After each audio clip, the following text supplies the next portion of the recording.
Welcome back to Empowerment Radio. I can see the sun behind me. That's actually very nice. It gives me a little halo, but I cannot prevent it. So we just have to live with me having a little halo right now.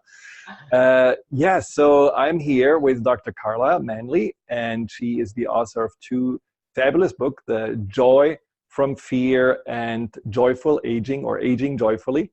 And so before the break, I just talked about that there is such a fear that societal in our, especially more Western society, kind of running rampant, that we cannot face our aging process gracefully, peacefully, that it really is associated with so much fear.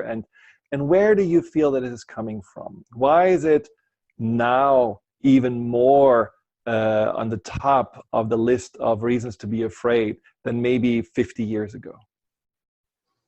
I think there are so many factors that come into play, one of which is that we're in a very disposable culture, very disposable world, where people are now disposable, relationships are now disposable, whereas in prior generations, we really valued people and we valued older age, and not just because the older adults were wise and could care for children, but also because we valued life.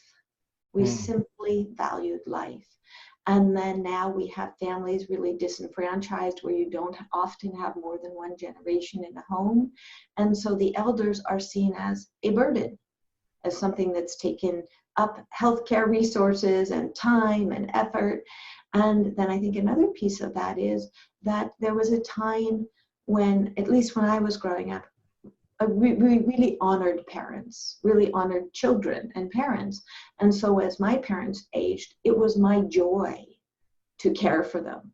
It was, especially my mother, caring for her and caring for others was a joy to me. And now we're in a world where people are not honoring humanity that way. We aren't really honoring the care of children, right? We don't value a stay-at-home mother. I'm not saying, or a stay-at-home father for that matter. I'm not, making it a gender, a sex issue. But I think that when we stop valuing people, then we also stop valuing the different phases of life. I think another component is that I was, last year I was in Africa, and I really was talking with one man who I loved what he had to say. He said, we live often with multi-generations in a home. And he says, it's our social insurance. It is social insurance. And he was a very intelligent man. And I remember, I really clung to that and thought it is so true, because there are certain segments, certain ethnic groups in my area where they still really value family. And there are several generations in a home, and you can see that they value the elders. I don't believe that there are many cultures who still value elders. Also, when you go back to more ancient times, they really, Greek mythology, where they had, the child, the maiden, the mother, the crone, right?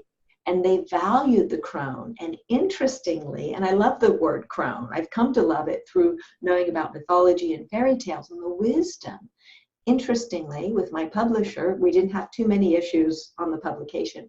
One was that they wanted me to remove the word crone from the book. They didn't think people would understand it. So we had to shift it to something like the elder wise woman, or something that people could understand. And so I believe that when we don't allow for ancient wisdom to stay with us through true fairy tales, through true honoring of elders, that we're missing so much. So I think that's another component. Yeah. Well, and I think this is very important to what you just said about the value is now. I also, see with compassion that this shift in values is also a shift into being so much more in survival mode, because I think the whole idea of the mother needs to also make some money, the rising costs of everything, including healthcare, and also these ideas of, what does it mean to be successful, which is so much more focused now on what you can buy and how your car and your house look like. And I think that's unfortunately something that we just become more and more bombarded with, and in some ways you could even call it manipulated by. So it's not a joy-based change. I think it's a fear-based change to make us feel like we have to do more, we have to have more, we have to produce more. This is what success is. And maybe that living in survival mode also not only shifts our values, but also makes us so feel busy and overburdened that an elder person feels like an additional burden that we just cannot really handle. And our hearts are already like kind of, maybe guarded because we are so much in that fear place or in that not good enough place, that opening the heart to someone who is in need is, something that's a little bit difficult. At least that's what I see often in my clients, that there is such a, on paper, we all are doing well, but when it really comes to how we do feel about our life and the value of our life, it's unfortunately, like you said, often very disposable. And that's one of those things that has to shift. Yeah. I agree with you 100%. I think my most balanced clients, right, and the most balanced people I know are the ones who really work on their soul work. Right? And for those who are focused or hyper-focused on what I can own, what I can accomplish, and how good I am, look at me, right? Those are the ones that have the emptiest souls. And those are the ones that are the most depressed and often, very sadly, the most out of touch with their depression, because it manifests in anger, addiction, and we have our society that has become so accustomed to addiction that about the only addiction we can see is somebody who overeats. So they carry a lot of shame, right? But the other addictions, the people who are addicted to disposing of relationships, right? The people who are addicted to spending, to working, to adrenaline sports, right? All of those addictions, they are something that our society looks at and says, oh, you're doing just fine. Yeah, good for you. Good for you. Where in fact, they are amongst the most miserable. Not that people who do those things are necessarily miserable, but often they're not slowing down to pray or meditate, and everything they're doing, and that's what I look for, right, is what you're doing causing you to run from you. Right? What, do you have self-reflective time? Are you aware of who you are? Do you have good emotional regulation? Do you work on your relationship with yourself and with others? Not just does it look good. And that's the part that I think is really run on fear, is the part where people want to look good on the outside, but they're decaying on the inside. And that's a huge price to pay, because that internal decay causes anxiety, depression, and all of the disease that ends up in a medical office. Not all of it, but a huge part of it. Yes, definitely. But this is something that, of course, then also feeds into the fear of aging. If we identifying ourselves with looking good, and aging takes away that looking youthful and vibrant that we really want to be seen as, then that fear of aging becomes, of course, as we are entering 45 or so, just really something we're struggling with.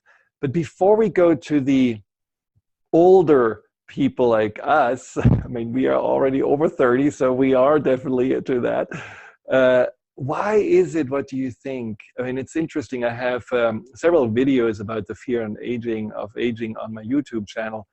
And the most comments I get on those videos are from people that are between 12 and 20 years old, that are already afraid of aging. And they're saying, I'm already scared that I will be, old one day, and I will not be able to do what I want one day, and I will not look good anymore one day. So why is it that so early on that fear of aging already starts? I think it ties back to what I was saying earlier.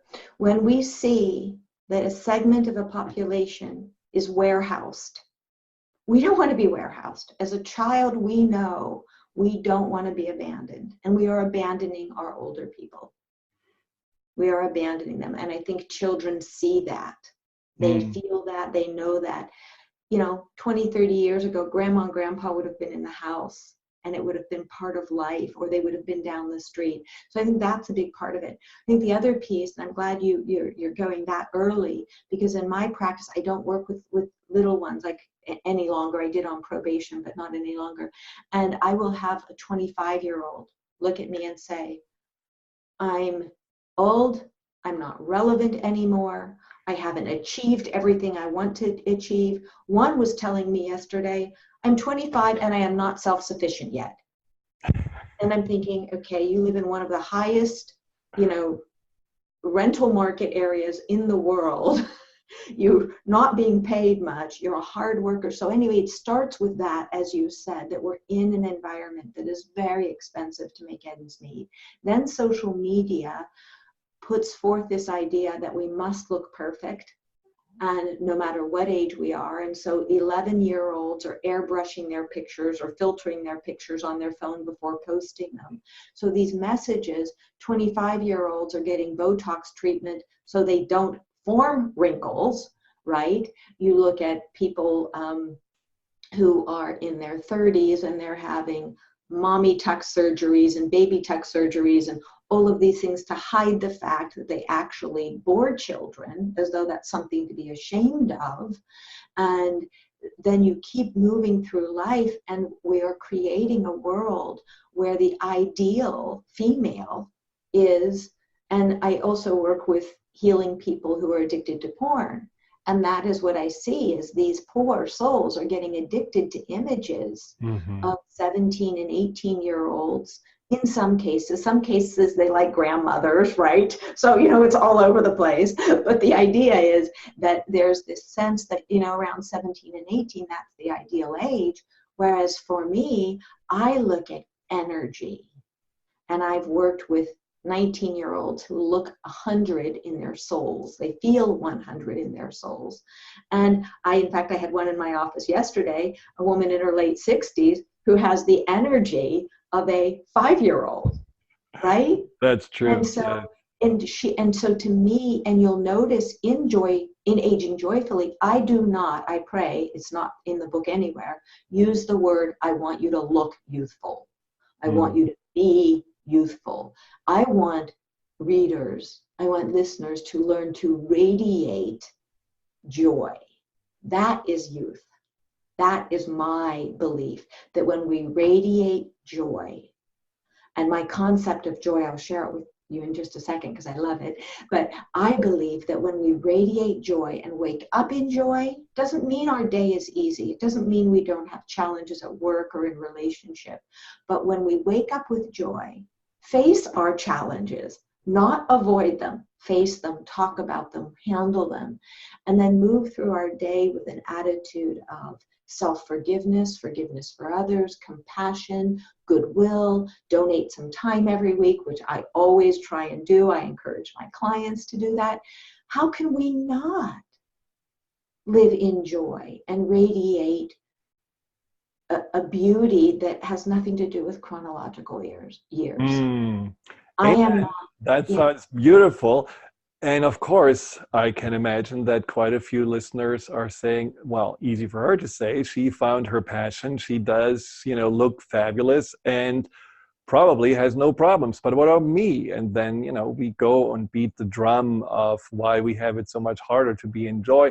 But I know from your book that there are fabulous and simple ways to just light the fire of joy every day. And so we will talk more about this after the break.